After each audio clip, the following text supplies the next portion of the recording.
The Fractured Descent. Dr. Eliza Merritt stood before the imposing canvas, her eyes tracing the intricate dance of shapes and shadows. The painting hung at the heart of the Temporal Aesthetics Institute, a testament to the groundbreaking work conducted within these walls. "It's beautiful, isn't it?" Professor Chen's voice startled her from her reverie. "Duchamp would be proud." Eliza nodded, her gaze still fixed on the artwork. "It's more than beautiful, James. It's our key." The painting before them was no mere reproduction of Duchamp's masterpiece. It was a carefully constructed portal, each brushstroke and angular plane a precise calculation in the grand time travel equation. "Are you sure about this, Eliza?" James asked, concern etching lines around his eyes. "The risks are worth it," she finished firmly. "We've come too far to turn back now." They had labored secretly for years, pushing the boundaries of quantum mechanics and artistic theory. The world believed they were eccentric art historians, obsessed with decoding the hidden meanings in Cubist works. In reality, they were on the cusp of shattering the fabric of time itself. Eliza approached the canvas, her hand hovering inches from its surface.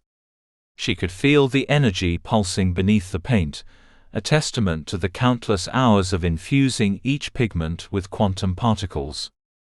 "Remember," James cautioned, "you'll have exactly 1 hour before the portal destabilizes.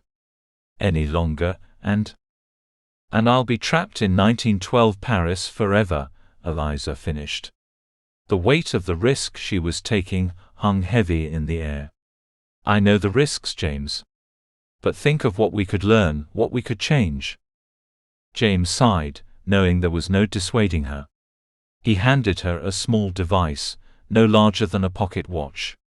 "This will keep you tethered to our time. When it starts to vibrate, you'll have 5 minutes to return." Eliza nodded, securing the device in her period-appropriate dress.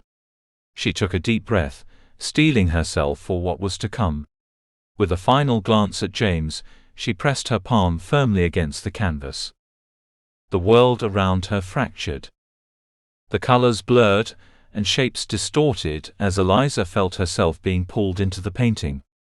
For a moment she was everywhere and nowhere, her consciousness scattered across 1,000 fragments of time and space. Then suddenly, solidity. Eliza gasped, blinking in the bright Parisian sunlight. The smell of fresh bread and cigarette smoke filled her nostrils as she took in her surroundings. She had materialized in a narrow alley, the cobblestones beneath her feet still damp from a recent rain. Gathering her wits, she stepped out onto the bustling street.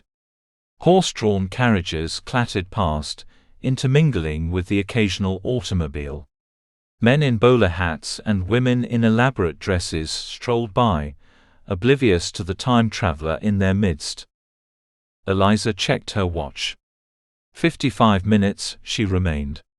The ticking of the seconds echoed in her ears, a constant reminder of the time slipping away. She navigated the winding streets with purpose, her destination clear.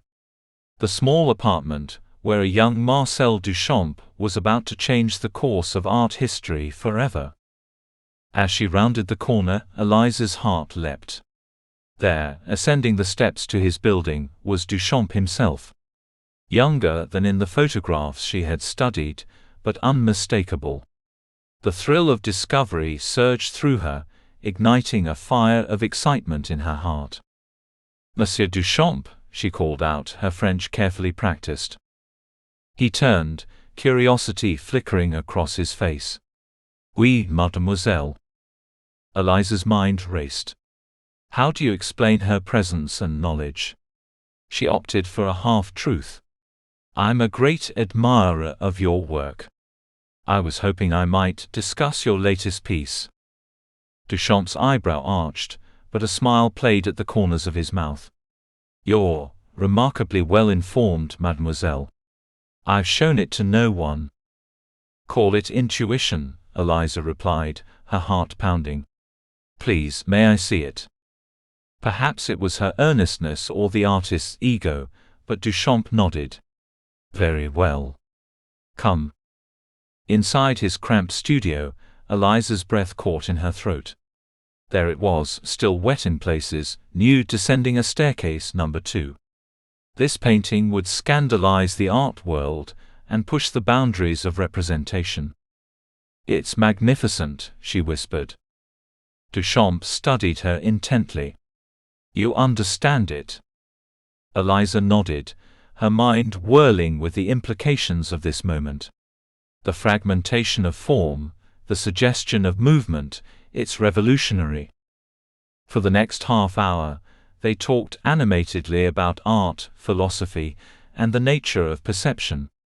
Eliza carefully avoided any mention of the future, instead pushing Duchamp to elaborate on his theories.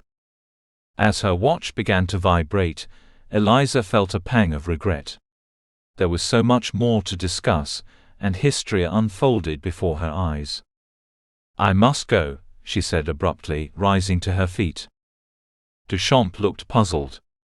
"So soon?" "But we've only just begun to." "I'm sorry," Eliza interrupted, already backing towards the door. "Thank you for your time, Monsieur Duchamp. Your work, it will change everything." Before he could respond, she was gone, racing through the streets of Paris. The vibrations from her watch grew more insistent with each passing second. Eliza burst into the alley where she had arrived, her chest heaving. As the final seconds ticked away, she closed her eyes and focused on the painting, the fractured planes and intersecting lines that had brought her here. The world shattered once more. When Eliza opened her eyes, she found herself sprawled on the floor of the Temporal Aesthetics Institute. James knelt beside her, concern etched across his face. "Did it work? Are you all right?" Eliza nodded, struggling to catch her breath. "It worked, James. I saw him. I saw Duchamp." As the implications of her journey sank in, Eliza's eyes widened. She scrambled to her feet and rushed to the Institute's extensive art library. "What are you looking for?" James called, hurrying after her. Eliza's hands trembled as she pulled out a massive tome on 20th century art. She flipped to the section on Duchamp, her heart pounding. There, alongside the familiar image of nude descending a staircase, number 2, was a small sketch, a sketch of a woman with Eliza's face, labeled simply, "The Time Traveler 1912. Eliza sank to the floor, the book clutched to her chest. "We did it, James," she whispered. "We changed history." As the weight of their achievement settled, Eliza's mind raced with the possibilities ahead. The fractured descent through time was just the beginning. The real journey was only just beginning.